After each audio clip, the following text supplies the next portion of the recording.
একটা রিপোর্ট পড়ে খুব ভালো লাগলো। পশ্চিমবঙ্গের বিধানসভা নির্বাচনে মমতার পরাজয় হয়েছে। বলা যাবে না গোহারা হেরেছে। ৮০টা আসন জেতার পরেও মমতা কোণঠাসা। তার সাথে ২০-২২ জন বা ১৮ জন মাত্র এমপি আছে। বাকি ৬০ জন এমপি বিরোধীরা আছে, অর্থাৎ দলেরই বিদ্রোহী অংশ আছে। এবং তার কোনো কর্মসূচি হচ্ছে না। কর্মসূচিতে এমপিরা আসছে না। তিনি যেই মিটিং ডাকছেন, কোরামের অভাবে সেই মিটিং পর্যন্ত ক্যান্সেল করতে হচ্ছে। তার আপন ভাইপো যিনি অভিষেক বন্দ্যোপাধ্যায়, তিনি পর্যন্ত আক্রান্ত হয়েছেন। তো তার প্রতিবাদে তৃণমূল থেকে কোনো বাদ প্রতিবাদ তেমন নেই। মোট কথা একেবারে মমতার পার্শ্বে রাতারাতি সব এত বিশাল নেতা কর্মী পরাজিত হওয়ার সাথে সাথে সবাই সরে গেছে এবং যেখানে সেখানে তৃণমূলের নেতা কর্মীরা এমন তারা হেনস্থ হচ্ছে, তাদেরকে ভৎসনা করছে, মারপিট করছে শারীরিকভাবে। সেখানে বিভিন্ন পৌরসভার যে চেয়ারম্যান, সেই পদ থেকেও তারা ছেড়ে দিচ্ছে, কাউন্সিলরের পদ থেকে ছেড়ে দিয়ে তারা নিরাপদ আশ্রয়ে চলে যাচ্ছে। এইরকম অবস্থার মধ্যে হুমায়ুন কবির, একজন মুসলিম নেতা, ভারতের পশ্চিমবঙ্গে বাবরি মসজিদ গড়ার যিনি আন্দোলন করছেন, সেই হুমায়ুন কবির, তিনি তৃণমূল কংগ্রেস করতেন এক সময়, সেটা ছেড়ে দিয়ে তিনি করছেন আম জনতা উন্নয়ন পার্টি এবং এবার বিধানসভা নির্বাচনে তিনি অংশ নিয়ে জয়ী হন একাই ২টি আসনে। সেই আসনের একটা ছেড়ে দিতে হবে। সেই আসনটা তিনি উপহার দিতে চান, অর্থাৎ নির্বাচনের সুযোগ করে দিতে চান মমতা বন্দ্যোপাধ্যায়কে, যার পাশে এখন এই মুহূর্তে বলতে গেলে কেউই নেই। কতটা উদার এই হুমায়ুন কবির, আমি চিন্তা করি যে তিনি এমন না যে আম জনতা করেন, বরং আম জনতা তিনি তৃণমূল কংগ্রেস করেন, বিষয়টা তা না, বরং তৃণমূল কংগ্রেস ছেড়ে দিয়ে তিনি আম জনতা উন্নয়ন পার্টি আলাদা দল করছে। সেই দলে তিনি একাই ২টা আসন নির্বাচন করছে, জিতছেন। সেই আসনের একটা তিনি ছেড়ে দিতে চান এবং মানে মমতা বন্দ্যোপাধ্যায়কে অনুরোধ করছেন যে সেই আসন থেকে তিনি যাতে প্রতিদ্বন্দ্বিতা করেন এবং তাকে জয়ী করার জন্য তিনি সর্বশক্তি নিয়োগ করবেন।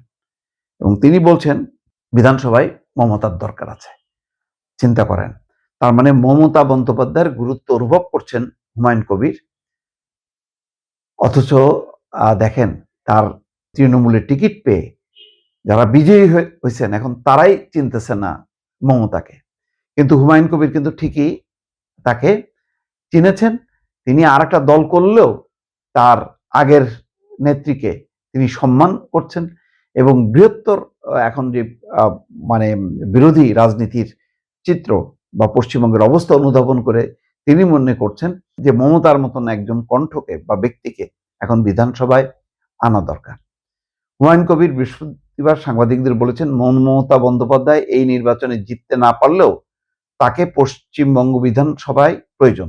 তাই মমতা যদি তাকে অনুরোধ করেন তবে তার ছেড়ে দেওয়া রেজিনগর আসনে উপনির্বাচন করে তাকে জিতিয়ে আনার সর্বশক্তি তিনি নিয়োগ করবেন। কতটা উদার একজন মুসলমান হয়েও, যেখানে এখন মুসলমানদের মানে ত্রাহি অবস্থা, কোণঠাস অবস্থা, তাদেরকে বিতাড়িত করা, তাদেরকে কিভাবে আরো ধর্মীয়ভাবে হেনস্থা করা যায়, এই যে নামাজ পড়া যাবে না রাস্তায়, তারপরে জবাই করা যাবে না, কোরবানি করা যাবে না, এই সমস্ত অবস্থার মধ্যেও দেখেন কত উদারতা। ১.৫ দশক পর এবারে নির্বাচনে পশ্চিমবঙ্গ রাজ্যের ক্ষমতা হারিয়েছে মমতা বন্দ্যোপাধ্যায়ের তৃণমূল কংগ্রেস।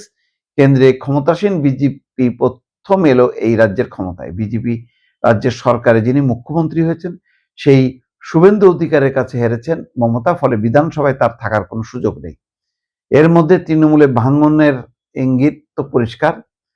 মমতা বিধানসভায় বিরোধী নেতা হিসাবে শোভনদেব চট্টোপাধ্যায়কে মনোনীত করলেও দলটির বিধায়কদের বড় অংশের বিদ্রোহে বিরোধী নেতা হয়েছেন ঋতুব্রত চট্টোপাধ্যায়, যাকে মমতা সম্প্রতি দল থেকে বহিষ্কার করেন।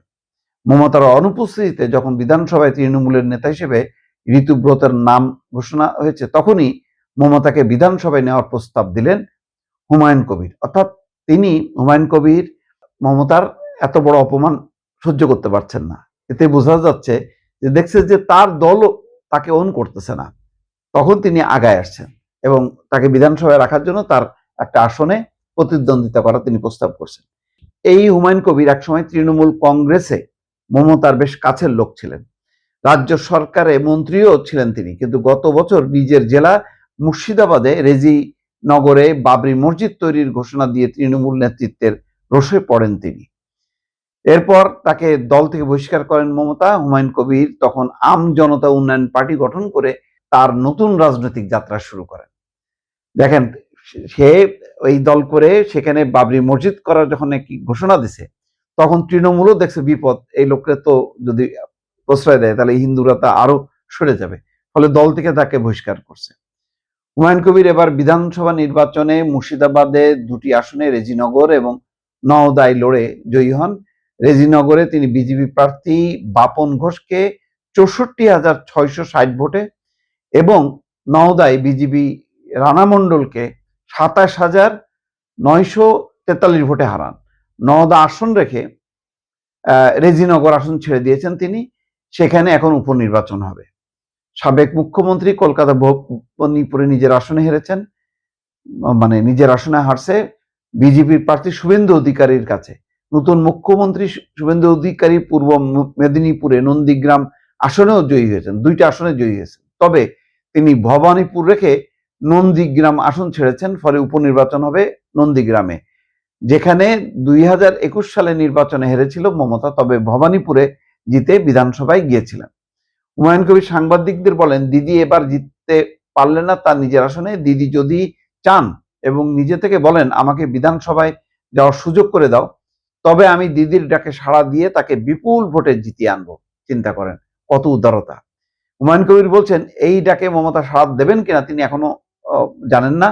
এবারের নির্বাচনে তৃণমূল হারের জন্য মমতার পারিবারিক শাসনের প্রয়াসকে দায়ী করেন দলটির সাবেক নেতা হুমায়ুন কবির। বলেন, এটা সবাই জানে মমতার লক্ষ্য ছিল তিনি তার ভাইপো এমপি এবং তৃণমূল কংগ্রেসের সর্বভারতীয় সাধারণ সম্পাদক অভিষেক বন্দ্যোপাধ্যায়কে মুখ্যমন্ত্রীর আসনে বসানোর লক্ষ্য নিয়ে এগিয়েছিলেন।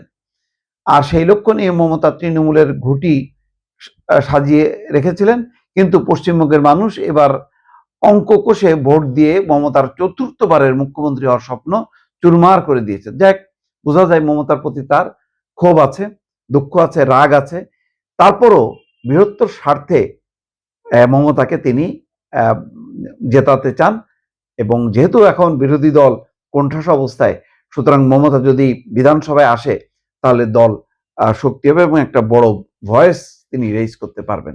দর্শক, এটা একজন মুসলমান এবং একজন বলা যায় যে মুসলিম নেতাও তিনি এখন হুমায়ুন কবির, তার এই উদারতাটা নিশ্চয়ই পশ্চিমবঙ্গের মানুষ, ভারতের রাজনীতি তো বটেই, বাংলাদেশের জন্য বা রাজনীতির জন্য একটা উদাহরণ হিসাবে থাকবে এটা। দর্শক।